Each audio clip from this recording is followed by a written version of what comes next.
Welcome back to the For the Love podcast. Today we tackle the question, what is the difference between a boyfriend and a husband and a girlfriend and a wife? And to talk about this, we have from Oasis podcast returning, we have Miss AJ and we also have Miss Ayanna helping us out today.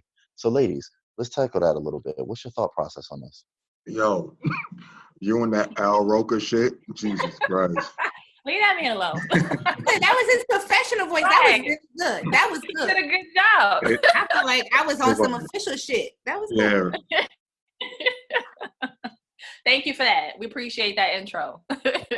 Yo. AJ, take it first. Let's go. So, AJ, you heard the question. What is the This difference is- between a girlfriend and a wife, in your opinion? Matter of fact, don't even start there. What's the difference between a boyfriend and a husband? For both categories, the main difference is mindset, period. And I think the main difference, and I'm gonna get detailed, but the main difference between being of a boyfriend-girlfriend dynamic versus a husband-wife dynamic or mindset is just what are you actually ready for? What are you preparing yourself for? And honestly, for me, the difference between a boyfriend and a husband is a boyfriend is somebody that's going, quote unquote, with the flow.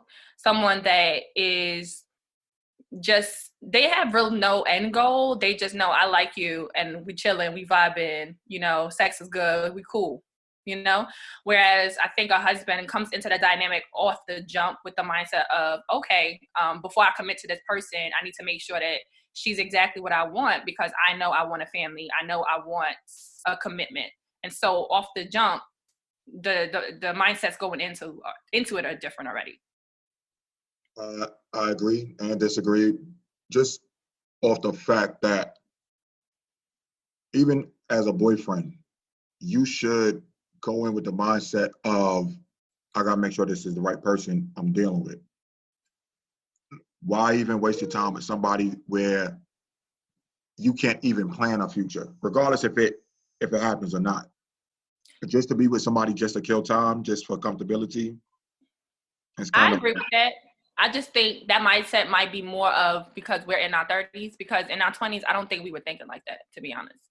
We were just like, oh, you cool. The sex is all right. You feed me? All right. So and then next thing you know, oh, you my boyfriend? Cool. Okay. I don't think we were going into it with that mindset. Oh, are you good husband material? Do I want my kids to look like you? Like we weren't doing all that. But now I think for sure, now it's like, oh, I'm not even gonna make you my boyfriend if I can't see you as my husband. What do you think, Ayanna? Older, yeah. I think it comes down to a few things. I think it comes down to intention and commitment and options. So I think a boyfriend or a girlfriend considers that there are other options out there. Like you're my man, we together, we dealing. However, I'm not planning with intention for the future. I'm just in the moment and in the now. And a lot of people get into situationships and then fall into a relationship. They don't even start off talking about being committed. They just like you, we talking, it's cool, the vibe is cool. We get physical, and then we kind of fall into the situation that we call a relationship, that we call boyfriend and girlfriend. Right.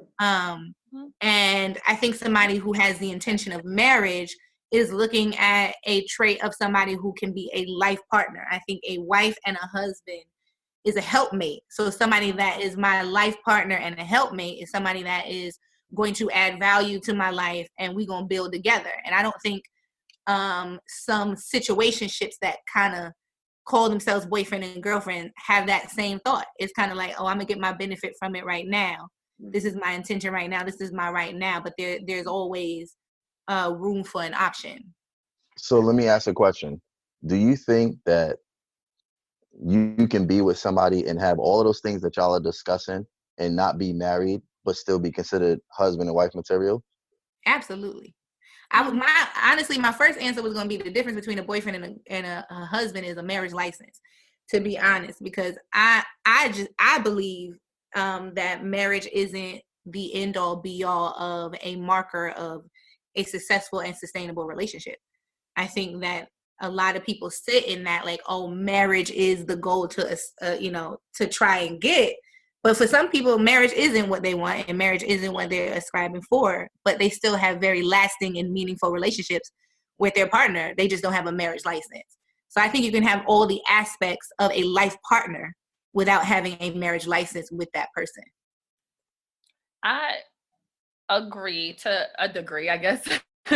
Up until maybe like my late 20s, I never really thought about marriage in that way. Meaning like, you know how they always say little girls always just dream about their weddings and shit. Nah, I ain't thinking about that shit. And it's not because I wasn't surrounded by people who were married, because yeah, I saw a bunch of healthy relationships, healthy marriages. I saw other unhealthy marriages as well.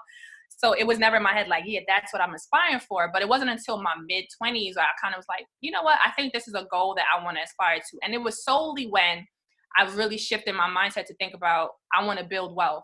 And for me, as a woman of color, a Black woman, I think family is that focal point, that centerpiece of building wealth personally, right? And that's for many, many different reasons. And so I do think that, I don't think it's just something that off the jump you should be crazy about, like every partner you're like, I'm gonna marry you. Like, I think that's a bit much. And I think when women, I'm gonna say, because there's men who think like this too, but I think mainly women, and I'm a woman, so I'm gonna speak from their perspective, is that it's embedded in their head from since they're young, like, this is what you have to do, like, right? This is all you're aspiring for. So everything you're doing is because you have to get to this point. I don't agree with that. Like, nah, I think that it is important. However, it should not be the only goal in life, right? It shouldn't be, I've arrived once I'm somebody's wife. Nah, like I'm already gonna accomplish what I need to. Hopefully I meet a partner that's done the same, and then when we get together, now we just this amazing thing. That's how I see it, because it's gonna help us create or maintain the wealth that we have already put out there. Marriage is an economic arrangement. People need to understand that that's the foundation of marriage. That's really it's economic. It's a license. You actually get a license, and to break that, you got to go to court. You got to pay some fees. You attach yourself to somebody's debt or somebody's wealth. That's how I look at marriage. And by a lot of people don't see it like that. And by you mean men, right? Who? When I said when you talk about when you sign a contract, because now let's walk down this road. No, I mean both parties. Oh no. In most states, in most states, educate me. The person who benefits from a marriage, I understand the emotional part of it. I get that, right? I understand the financial part of it in terms of them putting monies together. But when it comes to a divorce, listen, men get the short end of that stick 9 times out of 10. I don't know about that. I disagree with that. Check it out. This is what happens. Because you go to court, right? Any money that you put in together, they consider marital assets, and it's not always evenly split. And then when most people get married, what is the next logical step when you get married? Children. And most times the kids end up going with mom. So it costs the man so much more to get divorced than it does to stay with his woman sometimes. But what if the woman came in making more? I grew up in a household where my mother was the breadwinner and my father did not work. And it would have cost her astronomically, like it would have out the ass to pay for my father if she left my father. So she stayed in a marriage for 30-some years with somebody she didn't want to stay with because it was cheaper to keep him. So I think so. Your time was that. So your time was that. So that means your time was that 10th time. That's what that boils down to. But it happens though. I think it's just economic. I really think it's who came in with the bag. I think the person who came in with the bag suffer. Honestly. Okay. And usually it is a man who might be making more, but not always. That's not always the case. That a man is the breadwinner, and it's not always the case that the woman gets the child. Yeah, and this is why I feel like both parties should be equally yoked, because then at the end of the day, I mean, of course, people are vengeful or equally protected. Equally protected. And I believe in prenup. So I'm gonna get a prenup on my bicycle. If I came in here with a bicycle, I'm leaving with my bicycle. You ain't taking my bicycle. Protect yourself. I believe in prenups. I mean, point blank. And I know some people say like, oh, that's not a good mentality to go in when you're going into a marriage. But yes, the fuck it is, because this is a business partnership. Like, no, excuse me, let me rephrase that. this is a partnership, and we've talked about partnerships before, right? And it's not just a relationship, it's a partnership. So in a partnership, both parties need to be risking something, right? Both parties are risking something. Therefore, both parties should be gaining as well. At the end of the day, if this partnership goes left, when you have a contract, a lot of times what happens if a business dissolves or a business goes out of business, all right, whatever's left over, who put this percentage, and this is the percentage you get. So this is how it should go. And I completely agree with that. Like, I mean, granted, a lot of people don't think that way. They think, oh, I invested a lot more in the relationships, I should get more. Hopefully you just don't deal with somebody like that. Like, that's just Right. how I feel. Like, But here's the thing: it's hard to people tell, though. marry for wrong reasons, and we need to be honest about that, right? Yes. People go into relationships. She's cute. Oh, it's about time. I might as well. Or I'm getting old. I should settle down. All my friends are settling down. No, that's not reasons to do that. And then when they get further down, they realize this shit is the shittiest shit I ever done. Then it's like, all right, I gotta get divorced. Now you're looking at, okay, what's happening here if we break up? Or we well, I'm gonna throw something out there that's gonna be a real unpopular opinion. Okay. Most women want to get married way more than men do. Women tend to get married because as children, they are groomed, that fairy tale shit, that, going to go dress shopping, all other stuff. Part, yes. Men want to get married. Don't get me wrong. There are men who want to get married. They get married. They're happy with it. I understand that. But most men, they choose to get married because they want to make their woman happy, because they get that pressure on them that this is the logical step. This is, when you going to make an honest woman out of her and all that other bullshit. I don't know about you, but having a fantastic boyfriend or girlfriend is far better than having a shitty husband or wife. And people will rush that issue and change that dynamic, because I don't care how your relationship is. The moment you get married, your dynamic changes. You could have everything set up however it is, but that dynamic changes the moment you get married. And if you change that dynamic too fast, it leads to the fact that right now, what's the divorce rate? 65%? I thought it was higher than that. Like, it's crazy. Like, in the town that I used to live in, like, you had the court office where you can go get your marriage license on one side of the street. You had the side on one side of the street where you can get your marriage license, and the other side of the street where you got a divorce. And they were literally right across the street from each other. And it was the funniest shit if you live in the town long enough, where you might come across and look and see two people walking in super happy on one side and then walking in separate on the other side, because there's the child support court and all that other stuff. And it's crazy. It's absolutely ridiculous. I Go ahead, have Betsy. feelings about that. In my personal experience, I've encountered way more men that want to get married than I did. To be honest, that's just my personal experience. Because you're different. How am I different? But you're different and special. Just that moment. But I think in regards to what you said, which is actually true, because we have been reared and we have been told by society that as women, this is what our purpose is. But this again has history. We need to also remember this, right? That this has history behind of why all this is. Now, why I think that it's not as palatable for men, but I think that also is not a very true narrative either. I also feel, and this is outside of just being my experience and just listening to other people talk and just talking about just black people, black men.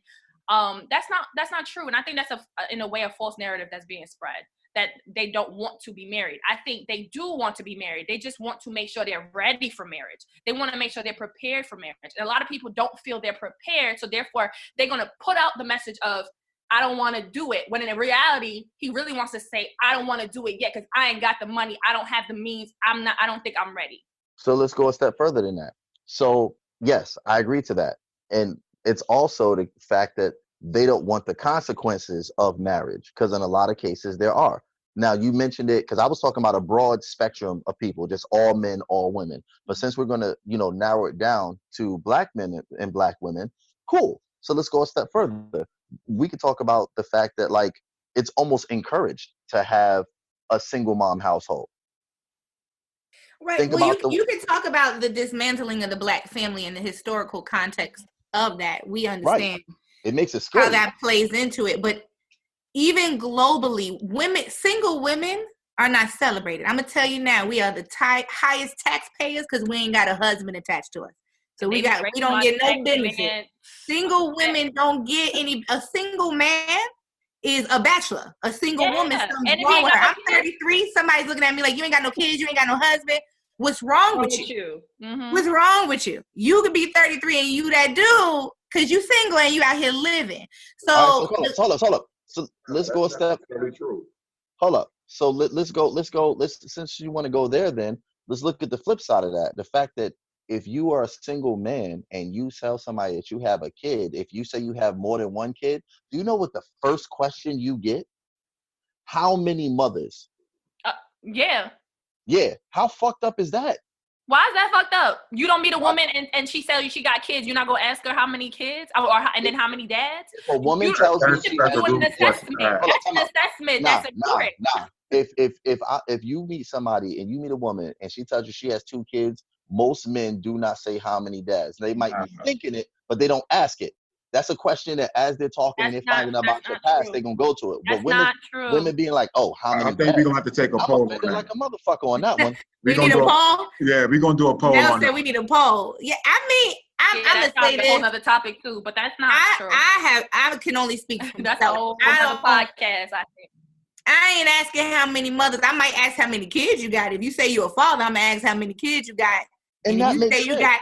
you say you got like more than 5, then I'm be like, okay, how many chicks you done, because same mama. But if you say 1 or 2, I'm gonna assume that it's with the same person. But it's natural for people to, because that's the day and age. People are not settling down and people are not staying with folks, and they having babies. Black men, I will say, have been conditioned to drop their seed and bounce.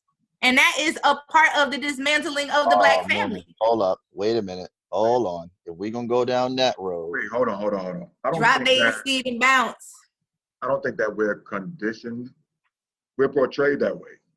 Right.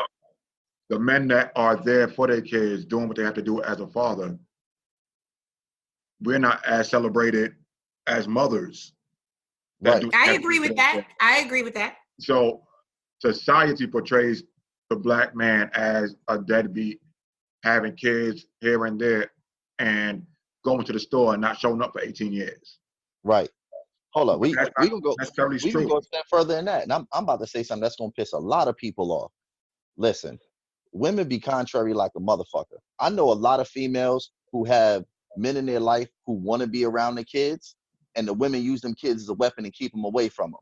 And then I know women that have dudes that want nothing to do with their fucking kids, and the women are always trying to drop them at their doorstep. So we can't run around and talk about dudes just jumping up and bouncing, because a lot of times the dude is not bouncing from his kid, he's bouncing from the woman because she's toxic as shit. Because her feelings is hurt, she decides she wants to use the kid as a weapon to fuck with his livelihood, and then he gets to a point where it's like, okay, either I stay in this situation and I make some moves that's going to get me locked up, or I'm just going to say, you know what, let me back off a second.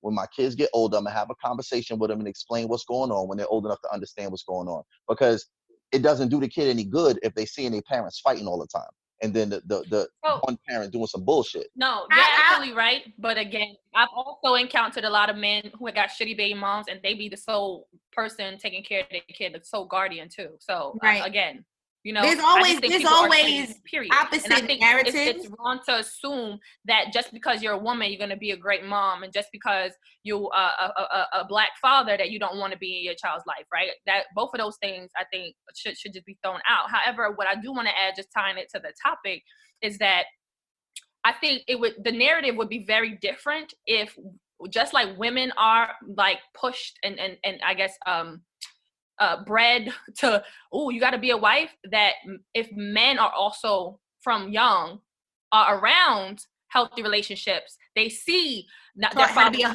husbands, that they will go about life a little bit differently, and then they will also be more conscious about who they are spreading their seed to. Because you know what? we need to let's be real about that. Right, because it's a conscious choice who you have a child with. That's very true. That's very, very true. But guess what? I don't care who you are. If your end goal is to have a kid, or your end goal is to get married, or your end goal, is to get in the drawers, people are gonna act a particular way to get that goal, and then once they get it, the true person comes out. I know plenty of people who've been through that, where they had this one goal, so they played the role. They put on that persona and they played it as long Nobody that good. for that long. Can't nobody fake the funk that long. And you know, listen, you know when somebody bullshitting you. I mean, it's a fact. People put on. Everybody puts on their best face forward when they trying to get something that they want. Okay. But so let me ask you a question. Hold on. So time out. Let me ask you a question. Are both of you guys single or are you in relationships? I'm single. So both of y'all single. So you telling me that the dudes that you dated when y'all first started out, things didn't seem really good? And then hell no, I knew he wasn't shit from day one and I still fucked with him. Yeah. There you have it. If I'm going to tell you the truth. Oh, you thought he was shit? And I knew I shouldn't have done this, but it was fun at the time. So I said, fuck it. Right. So in other words, they played that role to get in the draws, and you let him get in the draws. No, it wasn't no role. I'm telling you, he wasn't shit from day one, and I wanted to give him the draws, and I fell into a situationship. I should have just fucked him and kept it moving, and we got caught up for 7+ years. He wasn't shit from the moment I met him. I met dude. Listen. I'm not going to throw my teeth. Like, oh, he tricked me. No, it wasn't no trick. A lot of women say they're trick, but it ain't no trick. Dudes don't front that well. Y'all think y'all front that well. Y'all don't front that well. You don't. Y'all don't front that well. I'm telling you, he had proposed to another chick in Baltimore, was messing with somebody else and trying to holler at me. And he was fine. And I was like, yeah, I'm going to give him some play because he was fine. And then it just turned into a situationship, which turned into a relationship. And I knew from jump who I was dealing with. So in other words, you was digmatized. So you let him get away. Oh no, I wasn't digmatized, honey. I wanted to give him some pussy. Oh, right. I wasn't digmatized. They have a good feeling, or they have a feeling and knows that this person ain't for them, and they still go for it. They still do it, and this is why I find it hard to believe someone can be like, you can be in with someone. And I think there's some very tiny percentage for sure. Okay, that could happen. Okay. But I think for the mass, they saying, oh, I didn't see, and you've been married for 2, 3, 4, 5, 6 years, 10 years, and you're like, oh, you didn't see this person? Come on. And listen, the bottom line with that situation, anybody, no matter who you are, people will see and hear what they want to believe. And we have been in situations in life where, regardless of the reality that's there, people saw what they wanted. So for someone to say that they didn't see it, it's a good chance that they didn't, because if they were that blinded and had that much tunnel vision because they had this goal that they were looking for, then yes, they didn't fucking see it. Because can we explore that? Can we just say they were lying to themselves? Because there's a lot of people that lie to themselves. There's a lot of people that will lie There's a difference. To bear a situation. Because I will be honest with you, when I say I knew who he was from the moment, and then we fell into a situationship, and then when we became an established relationship, I told myself that I was bad enough to change him, but I knew who he was. So I was lying to myself about who I was and what I deserved. And I believed that I could change him into being a husband when he was never wanting to be a husband, barely wanted to be a boyfriend. And so I lied to myself, but he did not deceive me. He came fully how he was, which was a hot mess. And I lied and said, no, it's not that much of a mess and I can fix the mess. And that's what a lot of people do. A lot of people want to believe what they want to believe because they themselves are not telling the truth to themselves. Exactly. I agree with that. It's a reflection of some shit we lack internally. It's not the other person deceiving you. It is what you internally lack, that you take all that bullshit because you ain't working on self and you lying to yourself. And I tie that into say, to connect to your comment, is the person isn't lying to you because, again, you're seeing what you want to see. That means that person is showing you what they are and who they are. They're not lying because people lie for so much, and then you start seeing who they are. Now, if you're choosing to acknowledge that, that's something entirely different. So I'm not of that school of people like, oh, well, I didn't know. Yes, the fuck you did know. You just didn't want to see it. And it doesn't mean that person was hiding it. It doesn't mean that person, because no one is that good. Unless you're a sociopath. You're not that good. No way. I've had friends tell me, oh, I never thought he would do this to me. Like, you know, in some serious situations, like domestic violence situations. I never thought but he told you how he used to slap around baby mama number one, ex-girlfriend, how he. So in other words, when he love hard? Right. You know, he just love how he just passionate. You know, when he cussed me out, he just passionate. That's how he communicate. No, that's abusive.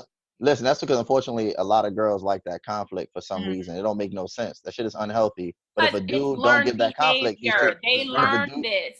We're taught as little kids. Listen, that's okay. well, hold on. Let's go a step further than that then.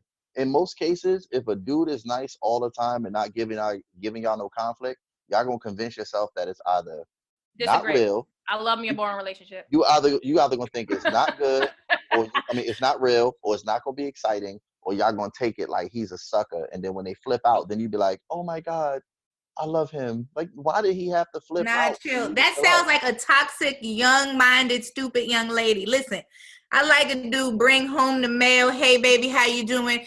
Long as you put it down in the bedroom, you can be as aggressive as you want there. And then watch your mouth. Watch how you talk to me. Watch how you talk to me. See, I grew up seeing healthy relationships. I grew up not like seeing husbands that never raised their voice, not at their children, not at their wives. And then I also saw the extreme ends, and I knew, right, I don't like that shit. So I grew up in the hood, but I didn't want no hood dude. When I met people that was a little too rough for me, I was like, yeah, no, I bruise easily. We're not going to do that play fight and stuff. I don't do that. That ain't cute. I was like, no, I don't like that shit. No, sir. No, thank you. Only thing you can hit is the you know what. That's the only thing you can hit. You trying to hit something else. I'm not the one. I ain't built for that life. I'm not built for drama. I don't do that cussing and screaming in the street. You're not going to call me out my name. I'm not going to cuss you out. I'm going to just be done. My block button is strong. I press block quick fast. Oh, yeah, Black Lives Matter? What? Quick fast. Be done forgot I blocked you and reblock you again. Okay? So let me ask y'all a question. Would y'all date yourselves? Absolutely. Now. The me now, yes. The me I'm glad then. you said now. Then? AJ. Yeah. Actually, no, I was a damn good girlfriend in my 20s. I would have dated me then. I was a damn good girlfriend in my 20s. I would have dated me then. I'm lying. I would have. I'm going to say I wasn't shit. I was.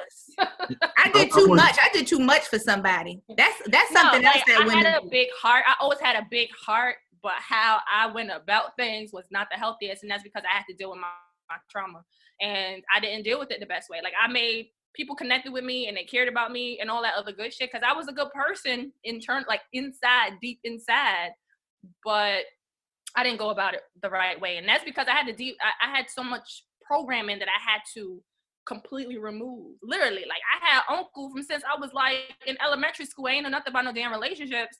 Taking me to his side chicks houses, and as he's leaving the house and we're going somewhere else, one house I'm his daughter, the next house I'm something else. That's one. Two, then while he's skipping to other houses, he's telling me, "Don't ever let a nigga do you like this. Don't ever let him." Why you show it? This is what it is. This is what it's not. And so I'm thinking, okay, cool. All right, got it. And so I start going into relationships like I'm that nigga, literally, because I've been told this several times that you act like a dick. And then I thought it was a badge of honor. I was like, thank you. Appreciate that. Until I got older. And I was like, I don't think this was a good thing. Maybe I should process this. I'm a true eye for an eye believer, so I try to operate in the way that I would want to be treated. So I've tried to always be that type of partner. And that's the thing. I'm not perfect. Those two. I have tried to be consistently the partner that I would want.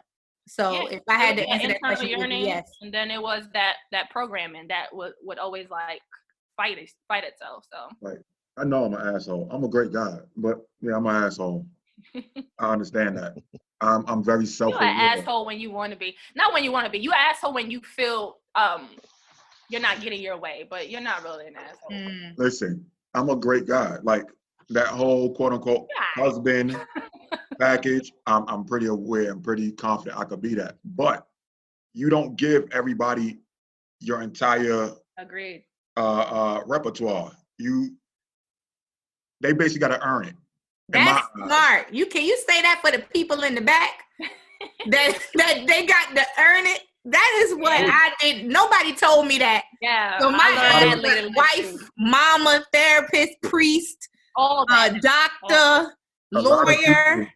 A lot of people feel entitled, and they put themselves on a pedestal in other people's lives. And why are you putting it like? Why should I treat you like a queen if you're acting like a hoe? Ooh, mic drop. You understand? Like, show me the part, sis. Don't be no hoe out here. Mel don't want no hoes. I mean, not to Maybe clean you up. do. Nah, Oh, not to clean up. Okay. nah. I'm right now in my life. I don't. Nah, I'm beyond that. But show me your worth. You show me that you can elevate me, and I'm gonna elevate you, and we're gonna do it together. Otherwise, You you just can't stay where have you bed at. sheets for curtains. Ooh, ooh. Now that was a read, honey. Your mattress can't be on the floor. You better have a box Yeah. spring You gotta have a box spring in the frame. and You a can't headboard. Your shit can't be on the floor. That's a read. I agree with that. I agree. I agree with the fact that you have to come, and I've been saying this recently, that a man has to come to me fully assembled. Mm-hmm. And what I mean by that is I shouldn't have to take any parts of me to make you and make you man up. You should already come with your shit together. You should have your battery, your instructions. You should already have been working on you and show me your worth so that I can see where we can add to each other's worth. But if I'm building you, if it's a Build-A-Bear project and I got to give you little bits and pieces of me and it's give and no get. Yep, that ain't husband material right there. I feel like just off of what you said is like, I don't mind if there are some things about her that might not be ideal in the moment. And that's when you work together, figure it out. I hear a lot of men say this. A lot of men have that. I ain't never met a man that worked with it though. No, I'm gonna tell you why I say this. Yeah. I don't ever believe in 100% and it being perfect right away. Nobody's perfect. Yeah. Exactly. So if nobody's perfect, there's gonna be things that they don't like about you and vice versa. Mm-hmm. So their personality might be on a million, but there might be an aspect that you find important that they kind of are lackluster in. Mm-hmm. And you might have to work with that and move forward to say, hey, let's do it this way instead of that way. Let's change this. But I need initiative from a partner. I can't be the one to have that initiative. I need to see your willingness and your initiative. Mm-hmm. I need to see that you have recognized that that's an area of improvement. But and again, you want to do something about it. Hold on. Now, you got to also understand, the person that this man may be might have been outstanding for the other person, but y'all connected, y'all are vibing, y'all deciding that y'all want to move forward together. So what may have been perfect for her may be like, you're 90% for me. Mm-hmm. So him being willing is only going to happen when you bring to his attention. Because sometimes we don't know that, hey, I did that and she don't really like that. I might have to change that until you say, I don't like that. Mel, do I look like somebody that ain't gonna bring stuff to somebody's attention? I'm gonna tell you about it, but I'm not gonna fix it for you either. Wait. You heard what you just said. You said you're gonna bring it to my attention, right? So when you bring it to my attention, me wanting to be your man, wanting to be your final chapter, it's up to me to say, exactly. I am willing to change. That's my point. Right. But it starts from you saying. And that's right. That's not what she's saying. I don't think she's saying that, he got. I'm saying the willingness ain't there. Right. She's saying we got to come fully formed and it's not Build-A-Bear. There's a difference in suggestion to somebody. And of course, we adapting to the person. So yeah, there's going to be likes and dislikes. There's a difference in saying, wow, that rubbed me wrong, for that person to internalize that and then say, okay, here's how we can navigate it. And there's also a difference with like, oh, wow, I am lacking in this way. How, like, help me get better, right? I think there's a difference in that versus you literally taking pieces of yourself and you're putting them into someone else. That is a totally different thing. And with that, the difference I feel is that when you're taking pieces of yourself, that individual, not that they don't see it as a problem, but they don't care to address it. And so now you are taking pieces of yourself to mask that part, right? To cover it up. And then you end up losing yourself, right? Doing that to all the different pieces of the person. I think those are two different things. I get it. So let me ask y'all a question then. Because y'all talking about how, you need to take initiative. And when you come to him with a problem, you need him to listen to it. And that's fine and dandy. If he come to you with a problem, are you going to be willing to listen? Because hear me out. because everybody always wants all of their concerns addressed, but will pick and choose which one of your concerns they want to listen to. And let's be real here, women are more emotional than men. So if it's something that touches on your pride or y'all don't like, and we say something, that's because y'all think like dudes, just based on how y'all act. Okay. Okay, I'm about to say that ain't true. It's some emotional ass niggas out there. But a lot of times, women more than men will want to hear, they'll want to have all of their issues addressed, and they expect you to turn around and flip it like that. But then when you come to them with a situation, they want to get emotional and defensive. So are you going to on a million? I think that's a maturity thing. I think that's a maturity thing. That's an immature mind. I'm gonna give y'all a great example. I don't think that's a gender thing. I think that's a maturity thing. I'm gonna give y'all a great example. So they'll make a joke online, like the whole concept of like a dad bod, right? Mm-hmm. Girls be kiki jokes talking about a dude being chubby.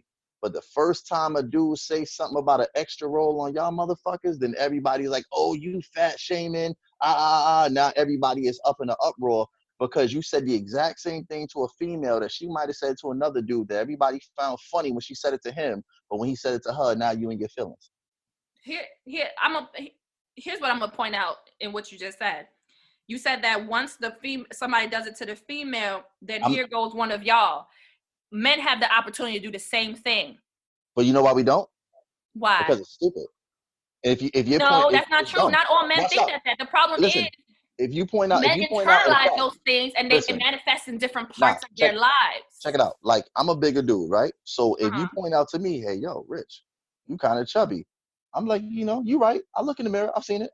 It's not going to be, oh my God, I'm so angry because you said it. But here's the thing. It depends on who says it. Right. Because I was about to get there. I was about to go there, Mel. If Rich, me and you in a relationship, and I'm noticing we snacking, I'm doing the most of the housework. So I'm buying the groceries and I'm getting you all the honey buns you like, but I love you and I want you to be around for a while. And I'm noticing that your gut hanging over your belt in a way that it wasn't hanging over your belt before. I'm not going to come to you and be like, yo, babe, you fat. Like, what's up? I'm going to say, honey, let's do Meatless Mondays together, boo. Remember that old DVD that we ain't never dust off, the little tie bow, boo? Let's make it fun. I might even put some sex in it to motivate you. Let's do some naked tie bow. Make it real fun. Hold on. Now, what you said was dope. A lot of women can't take that because it turns into, oh, you're maturity. That. But that's maturity. No, I agree. It is maturity. But we're not talking just in a couple people. We're talking just in general. The majority. Overall. I get it. I feel like it's just a lot of hypocrisy in what I can say to you as a female. I don't agree. It depends on the partnership. It depends on the partnership. It depends on communication. Yes. Both sexes are feeling the same things. Here's the difference. One is has the ability, or they think they have the ability to be more expressive about it. Women are taught, right, to be more expressive, depending on how you were raised. And where men are taught, oh, if you're expressive, it shows weakness. It makes you feminine. That is the difference. But men feel the same freaking way. I hate hearing this bullshit. No, I agree that men may feel it. Does it mean that men don't feel that? That is communicated differently. A woman is not going to come to you and be like, baby, you getting fat. A woman to come to a man about that faster than a man to come to a woman about that. It's a lot of communication in it. And it's how the partnership is. It's how it's done. If it's done with care and it's done with I want what's best for you and I really am caring about your well-being. Correct. It's not an image thing, because most men are image men. Most men are visual. Most men want to look at their woman and see something that they're visually attracted to. Women as well are visual creatures as well. We don't get treated like we're visual, but I see a dude that's fine. I'm going to have the same visceral effect that you'll have if you see something you like. So humans are visual, but men are very visual. So when a woman hears her man is unsatisfied with the visual, some women will take that as he's unsatisfied with me. He's unsatisfied with who I am as a person. I don't please him anymore. But that's a maturity thing. Like, that's why I keep going back to some women are just not mature. And they are going to always take it as an offense. But if I got a man who pours into me and pours into my health, because he wants me to be the healthiest version of myself. How can I be mad at that? But it's how you do it. It's how you do it. You're thinking with a logical mind, not an emotional one. I mean, but I'm logical. Most of the time, I'm logical. But look, so maybe you got the wrong girl. You want me to be emotional? No. Like, Jody. Jody. I can't give you that. I can't give you that. Back to what AJ said, as far as men expressing themselves. Take, for instance, who you were, right? If a man comes to you like, babe, what you said hurt my feelings. In your mind, you're like, he's a bitch. You understand? So that is portrayed through society. That's why I said who you were. So that's what's portrayed in society. Right. So now, we as men listen to y'all all communicate. So when we communicate and we say, I don't like that. Then you get on the phone with AJ. You're like, oh, let me tell you what this bitch ass nigga complaining about today. Here's why, though. I'm gonna being fully transparent and honest is two main reasons why that reaction happened, or why I gave it, or just from again hearing people, is we don't know how to process that.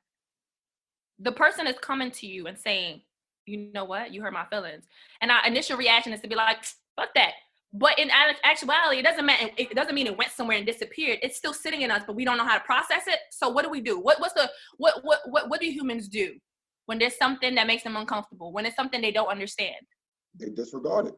They reject So it. okay. Absolutely. And I think that's the main thing.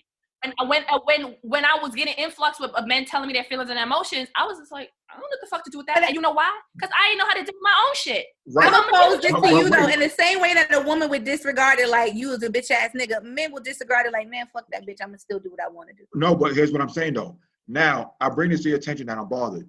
You don't address it. You disregard it because you don't know how to process it. Mm-hmm. So now naturally I'm saying, fuck her. I'm not telling her shit. So now it goes into a different cycle now. Now there's going to be an even bigger lack of communication and that void, because now I can't come to you as my woman and tell you I feel away, because you're not going to take the time out to find out what's wrong, to seek the knowledge and the clarity in the situation. So now I might be a bitch ass nigga to you and your friends, but to me and my homeboy now is fuck this bitch. I'm going to go to the next one that's going to be willing to listen, and then it's a conflict. It's a conflict now. So it's either we're going to accept the communication on both sides, or we just going to have a cycle that's going to tear each other down. So my question is, it's fine to leave and go to the next one, but they don't leave and go to the next one. They say, fuck that bitch, lay with her, lie to her, and go to the next one. No. Sometimes it's just confiding in somebody else. It don't necessarily have to be anything physical. But if there is somebody waiting in the wings that you are able to confide in, other than your partner, you was already on some bullshit. Hold up, if you want to say that. Wait. Let me stop you there. We jumping in a rabbit hole, y'all. Yeah, I've known AJ for years. And we go back and forth. We cool for a month. We don't speak for 3. We cool for a month, don't speak for 3. But if I was going through something, I know I could say it to her. You understand? And it don't necessarily mean she's been waiting. It's just I know this is somebody I could speak to that's going to hear me out. And in a lot of cases, it could be somebody that you have no type of feelings towards, but they're just an ear willing to hear you.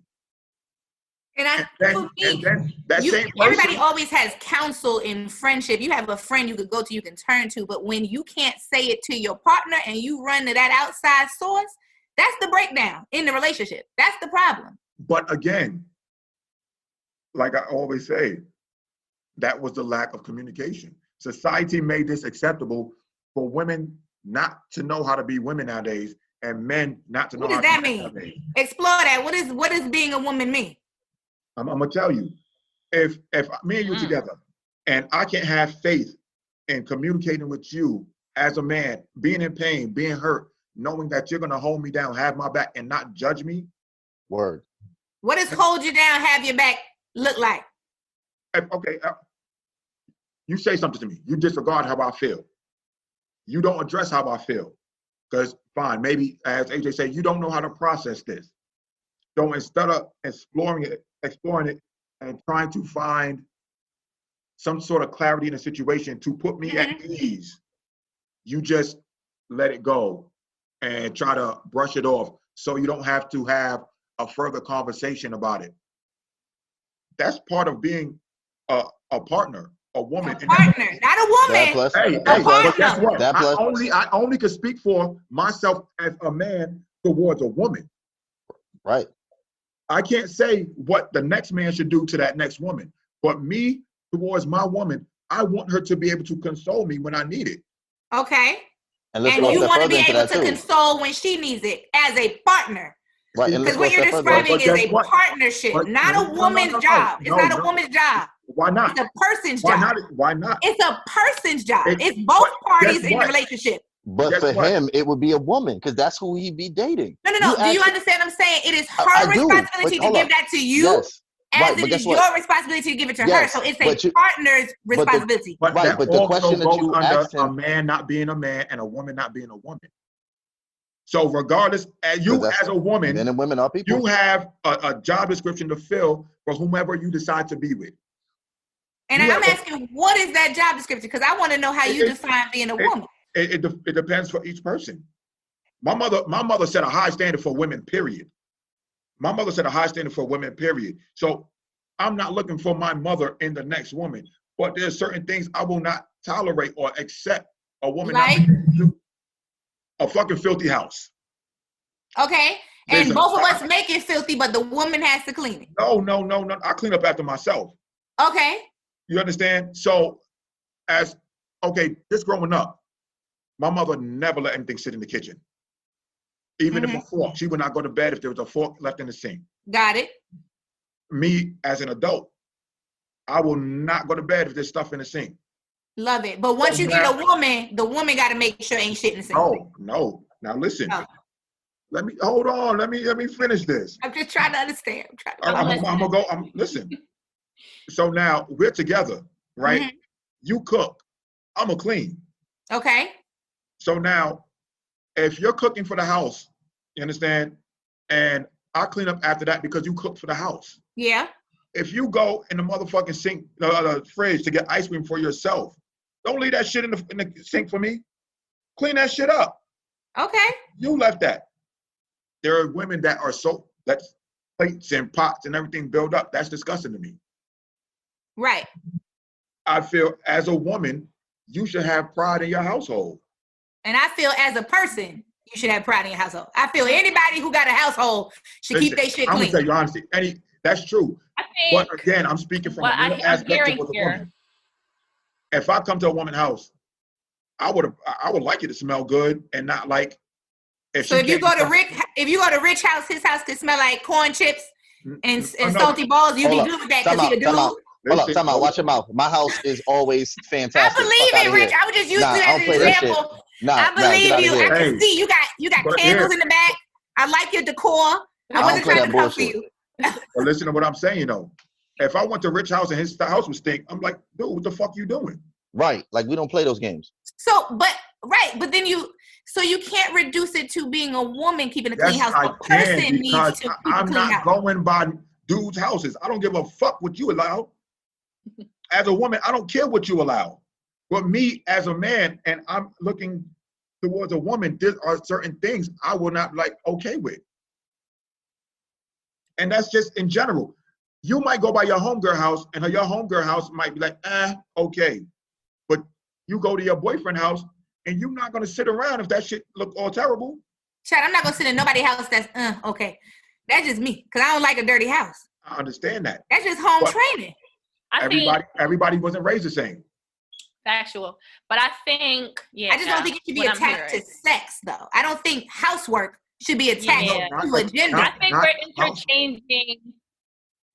What you saying? No, I said I think we're interchanging qualities we want in an individual versus gender roles versus femininity / masculinity, I think we're kind of like, and I'm not 100% sure they all necessarily align in that way in which our minds are saying, or maybe the words we're using, just hearing what y'all saying. But I understand perspective you're coming from, Mel, in the sense of like, you only date women. So when you're talking from, it's this perspective of when I'm looking at a woman. Okay, I get that piece. But then like certain things that was said, of course, as when anyone I think hears all women should or all men should, we automatically go, oop, you know what I'm saying? But that's our. But then again, what about a dude that's a stay-at-home? What about a dude that's a stay-at-home father? Is he less of a man that he stays at home and takes care of the children? He isn't, but he is not. But guess what? A lot of women treat him that way. You find a lot more cases of stay-at-home mothers than you find stay-at-home fathers. Yes, there are stay-at-home fathers out there, but guess what? There are a lot of cases that stay-at-home fathers are looked at as less of a man in society in general, because men are looked at as to be the provider and the protector. So when they're home taking care of the kids, they tend to get clowned more. And it's unfortunate, but it's a fact.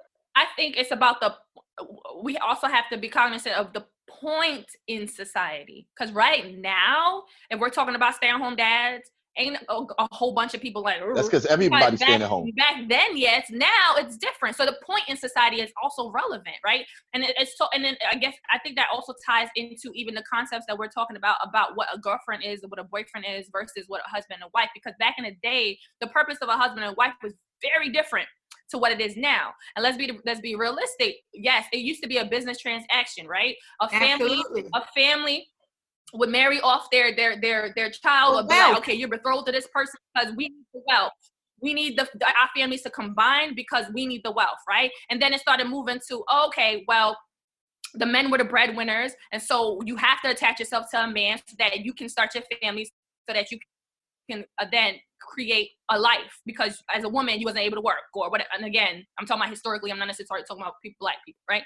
So and all that. So depending on the point of society determines what the characteristics or the reasoning of to become a husband or a wife, and then what it looks like to be a husband or a wife. Now it's very different what we're looking for, right? Because it depends on a multitude of things. Now women don't have to marry men. Well, most women don't have to marry men for financial gain because she has her own finances, right? So now it's like, okay, now I really want to marry someone that brings more to the table, right? And then what you had mentioned earlier, Mel, you had started talking about, I'm okay as, meeting someone and she doesn't have everything together. And it's funny because, not funny, but it's interesting to hear that, because I've heard a lot of men say things like that. And then what boggles my mind is that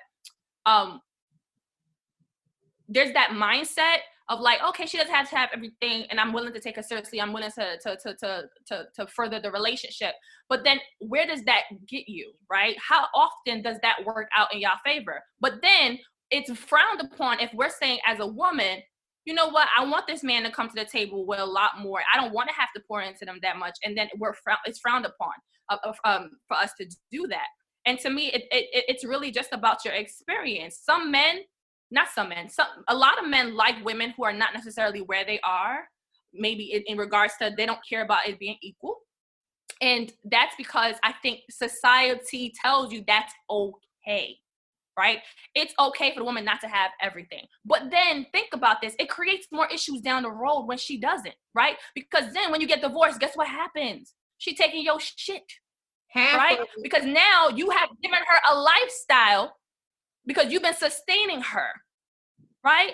And then now, and so we got to be like careful how we're thinking about this, and I guess the context and the time and space we're thinking about these things too. Yes, and if you add race into it, honey, it's absolutely the opposite. In the black community, that's a fact. The black women are more educated and higher paid than most black men. Yeah. Statistically, higher paid and higher educated, and are taking care of black men. Exactly. But yet, it's still frowned upon us to want more than that. Why? So I want him to come to the table with his shit. So hold on, tell me, I have a question with that. Yeah. So you was asking about what men bring to the table, right? So what would you say to me if I said, when you ask me what I bring to the table and I say I bring the table, what would you say to me about that? Cool. What does that mean?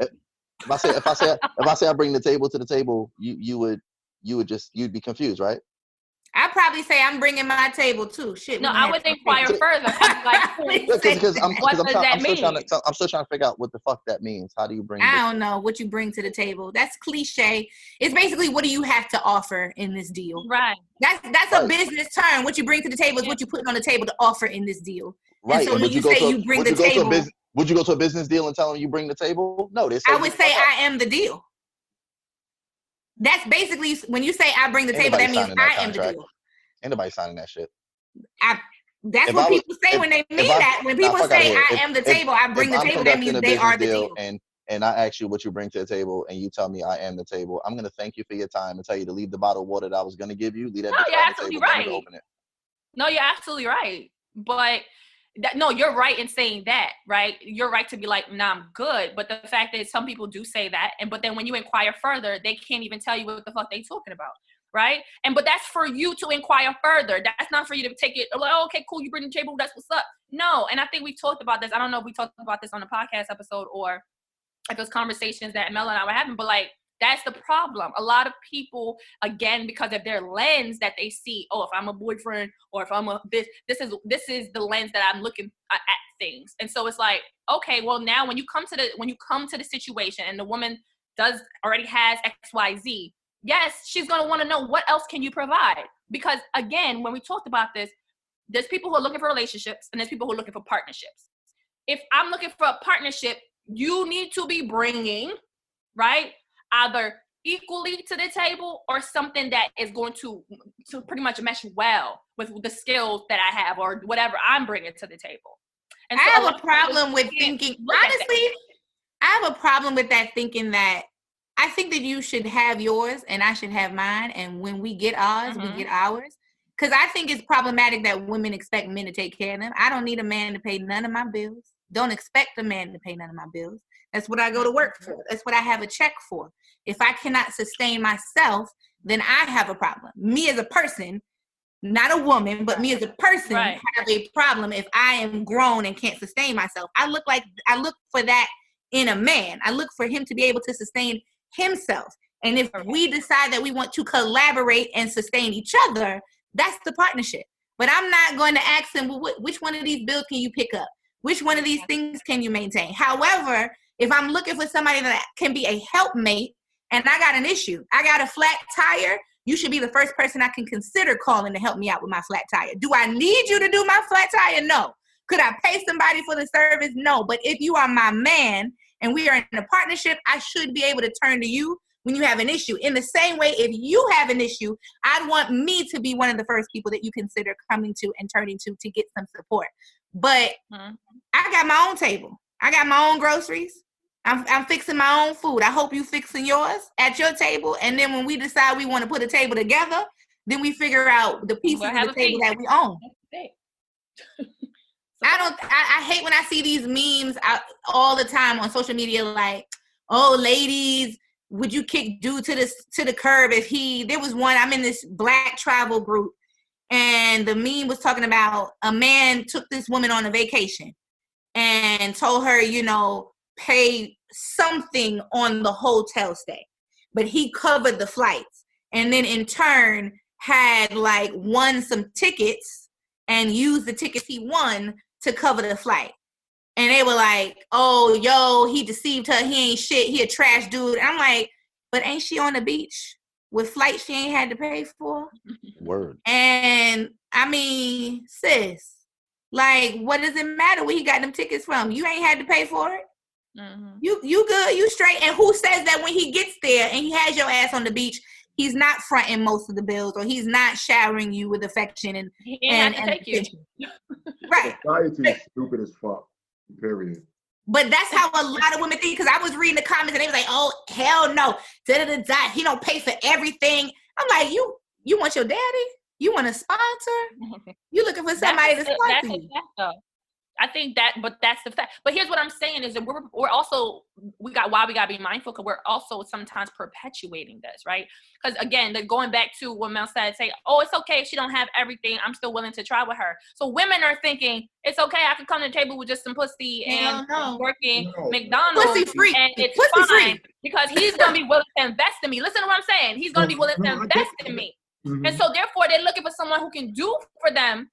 And a lot of guys are okay with that. They're like, ladies, okay, stop that shit. It's all right. We're going to work on it together. But then get mad when women are like, what do you got to give me? Like, we got to be cognizant of what we're perpetuating as well. So you got to raise your standards if you want that person to come to you correct. And so this is what women are doing. That's why, ladies. But then it's being frowned upon now. So like now it's like, what the hell you want? What the heck? So let me clarify what I meant by that. I'm not talking about no half-ass scallywag. You know what I'm saying? So let's start there. I'm not talking about that. I'm talking about, okay, we both have careers. We both have jobs. We're trying to make the best of whatever it is. Right. And for instance, my credit score may be better than hers because she got some outstanding shit. Right. Her credit score is trash.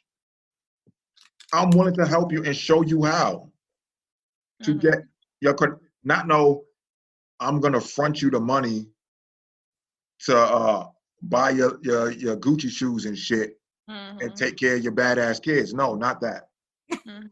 Not talking about that part. I'm talking about.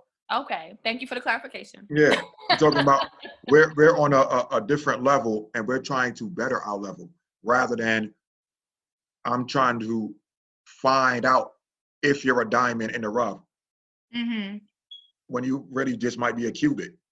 And I think the essential part of that is that woman's willingness to fix her own shit. Because she messed up her credit before she got with you. Her behaviors happened before she became your partner and your woman.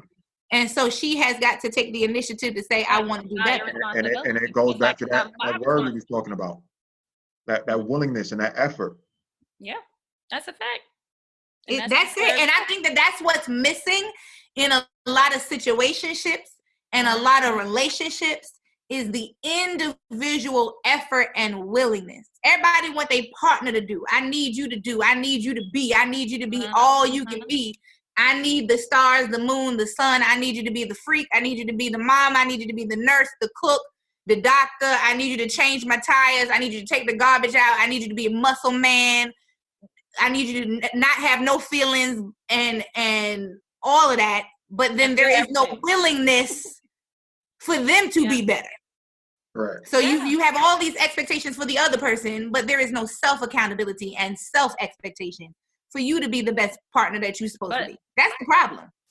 But yeah, legitly, no, it's a huge problem. And legitly though, I you know how many times I've been looked at sideways when I tell somebody that I'm interested in or a partner like, hey, you know what? It's not, I want us to be two whole individuals, right? Like you need to be good individually. So, and I'm going to be good individually. So there's some shit I'm going to move on solo. Even though we're together, I'm moving solo on these things because that is for my betterment.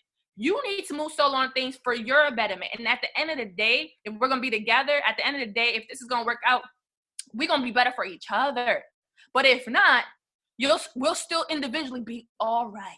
And that's the thing. And I think a lot of people get into dynamics, they get into relationships. I put quotations up there, relationships, situationships. And they're not, they think automatically, okay, this person is bringing something to me and I'm with them because I need them, right? I need this thing from them. And then when it escalates and it just continues to create or to grow this inequity, I guess you can say, right? And then now if we even get to the point of marriage, now this inequity, it's like a huge freaking canyon now.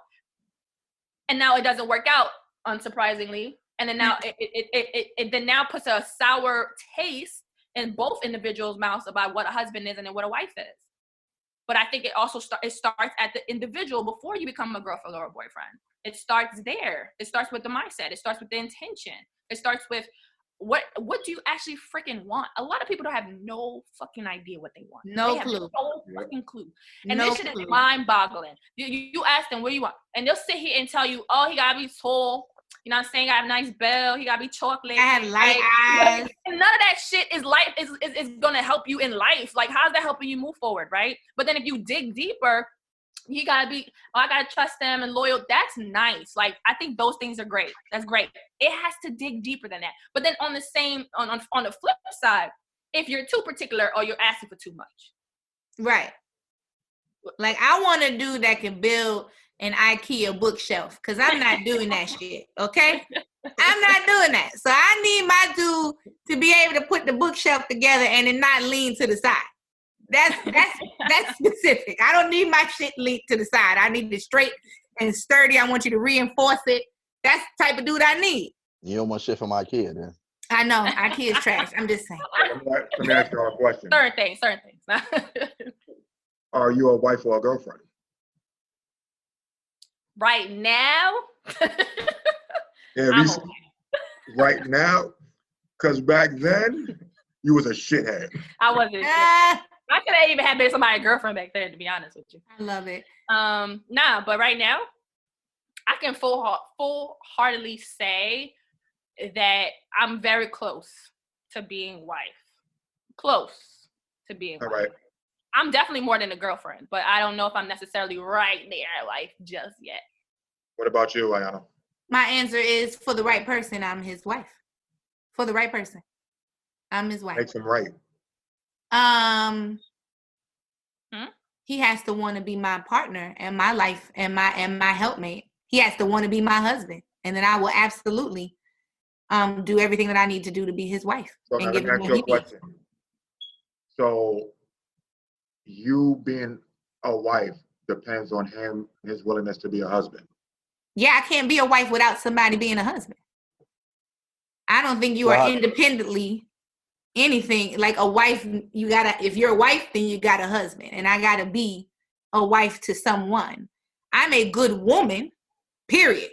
I'm a good woman. So if we're asking about me being a good woman and having quality, yes, I'm a good woman. But a wife, I have to have somebody that's worthy of having a wife. And I having understand what you're saying, but at the beginning, I think we agreed on, or at least I agree with AJ, it's all a mindset.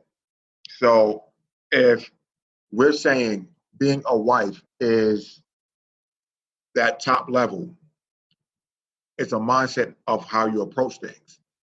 So me answering this question for myself, a boyfriend or a husband, I would say I'm a husband because of how I will approach the situation. Mm-hmm. That woman has no bearings on how I'm gonna carry myself.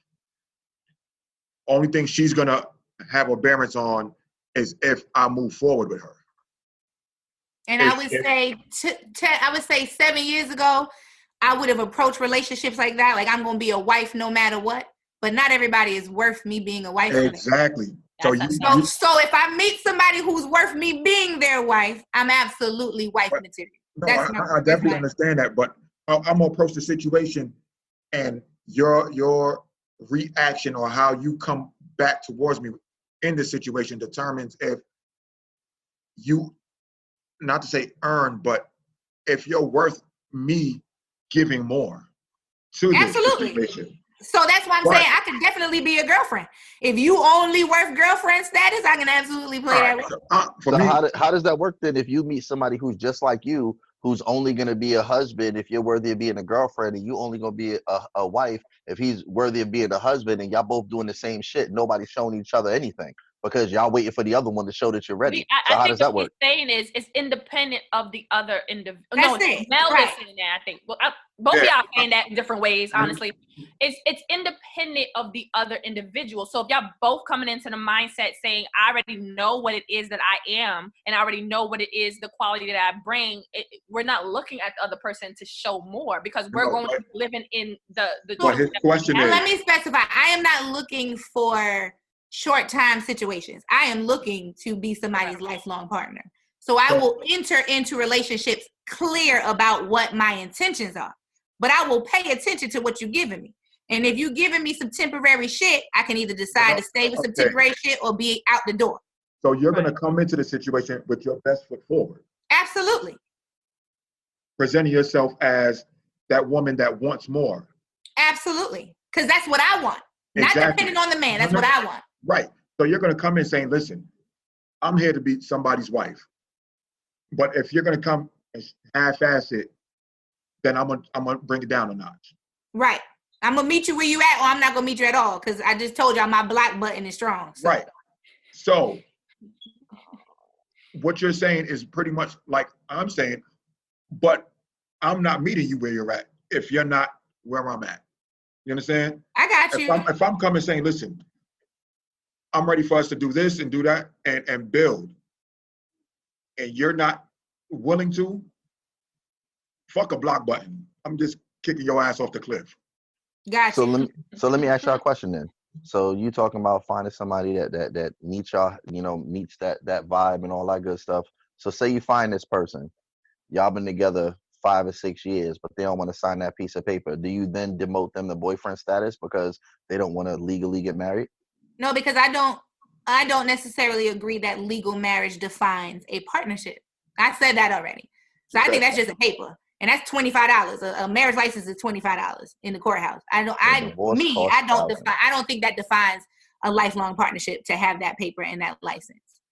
So for me, if we are really a lifelong partner and we really doing it, and we collectively decide that we don't need the paper and that ain't where we at right now, then that ain't where we at. But we still doing what we're doing. We still doing us. You want to get married?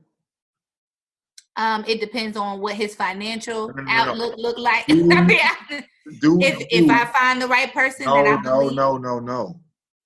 Do you want to get married? Maybe.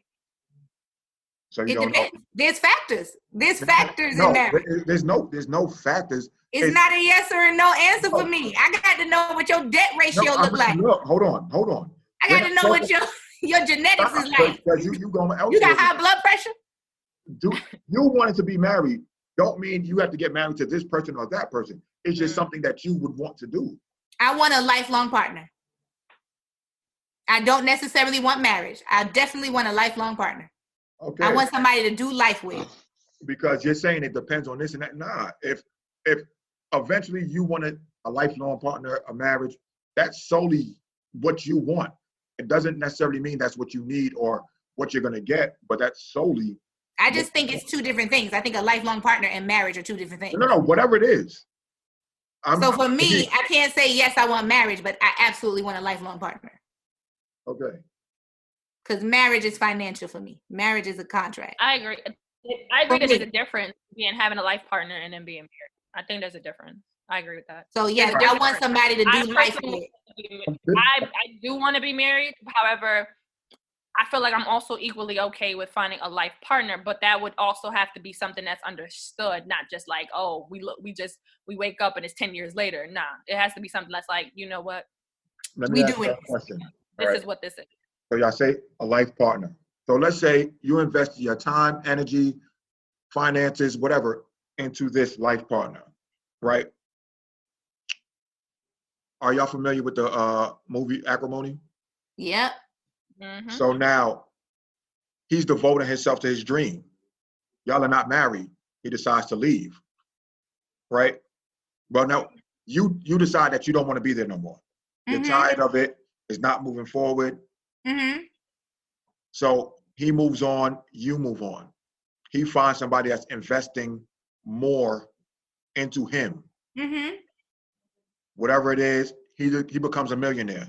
Do you feel you're entitled to it? Hell no. I left. That's a logical mind. And we not legally attached to each other. That's marriage. Now, if I was legally attached to the man and he was building it while we was married, yeah, legally I'm entitled to some money. That's why I say I'm not necessarily signing no license, because ain't nobody gonna be entitled to my shit. If you want the divorce, right? Mm-hmm. You want the divorce. You get the divorce. Whatever he was investing in, he gets it. After we're divorced? Then no, I don't get shit. He got it after we're divorced. Okay. Legally, I don't get shit. I'm not entitled to what he made after our marriage dissolved. That's like any contract. That's like a business contract. If we go into business together and then we dissolve our business partnership and then my idea pops off right after that, you're not entitled to none of that profit. Mm-hmm. I know a lot of women don't think like that, and I'm telling women to stop that shit because it's not cool. A man is not a bank statement for women, and women have to stop looking at men like they are the come up. But they do though. And vice versa. And vice versa. Because it happens vice versa. It isn't just women who do it. Sure. But no, your partner isn't your come up. And that would probably promote me more to marry. If there was a financial gain to it and to come up and we was both about to be Stedman and Oprah in here and lock our finances together, yeah, then maybe I'd be quick to get that marriage license. If I made more money married with you than I did single, then maybe. Because that's what marriage is to me. It really is contractual. So it's not about love. I don't think most marriages are rooted in love. I think people lie to themselves and say it is. I love is not enough for any relationship, to be honest with you. Facts. Because that shit when life hits you, you ain't gonna be so loving then when you going through some struggle. You ever love look back don't do a lot of your, things. Love don't hold you in there. Love don't pay bills. Love ain't with you at the hospital. You ever look back at like your old Facebook memories? And I remember I look back at my memories and I put love is just a 4-letter word, like fuck that shit. Mm-hmm. Because at the end of the day, love is only gonna take you but so far. Mm-hmm. I always say love is a verb. It's an action word. You got to do love. Like I define a lot of things in love. Like when we first hopped on here, I said waking up to the smell of bacon in the morning is a form of love. That's intimacy. Somebody bring me a cold glass of juice when I wake up and my throat dry. That's love. That's an action. So I think love is a verb. I think it's what you do that you show your love through it. Yeah. If I know my man like his steak a certain way and I try every time to make his steak that way, that's love because I'm paying attention to detail. But love, some people feel like I love you enough to want to spend my life with you. Yeah. Until life happens, and then divorce happens. I think there's a difference in loving someone and then being in love. For me personally, definitely. But I also think that love, the feeling of love, that's another topic for another topic for another day. That is because love is an emotion. All of our emotions come and go, and I think that you're gonna have moments when you don't love a person, so there needs to be something else there. Well, I think the opposite. See, I think you're going to fall out of being in love with a person, but you need to always love them. Yeah. That's what I think makes a relationship. That's what I said. Like that, there is that difference. And then I think what people hold on to is that feeling of love. That feeling of love, it comes and goes. Yeah, I'm like, that's just gas. Even parents don't sometimes, like, they love their kids, but sometimes they just like, I can do without them. And vice versa. I'm sure them kids tired of their parents. We always talk about the parents tired of the kids. The kids tired of their parents too. That's a fact. But yeah, I definitely think that you have to have foundations laid that will help you sustain through life, because life's going to hit you. You're going to have hardships. You're going to learn about yourselves in different ways. You're going to go and be tested. That beautiful body that she had in her 20s ain't going to look like that in her 50s. She's going to go through bodily changes. You're going to go through bodily changes and emotional changes. And you got to first like the person. You got to like somebody to wake up with them every day. And then you have to love and respect them. That's another topic for another day. So we can all agree on that being a boyfriend, girlfriend, compared to being a husband or wife is just a mindset. It is. And the way you approach it. All right. It is. So AJ, I'd like to thank you for being here yet again. Thank you for having me again. Ayanna. I feel like Rich just fell back. Yeah, he probably, he got something going on. Yeah. I want to thank you for being on today. Thank you. This was fun. We will definitely have you back. Let's do it again. I want you to have a good night. Absolutely. Good night. Bye.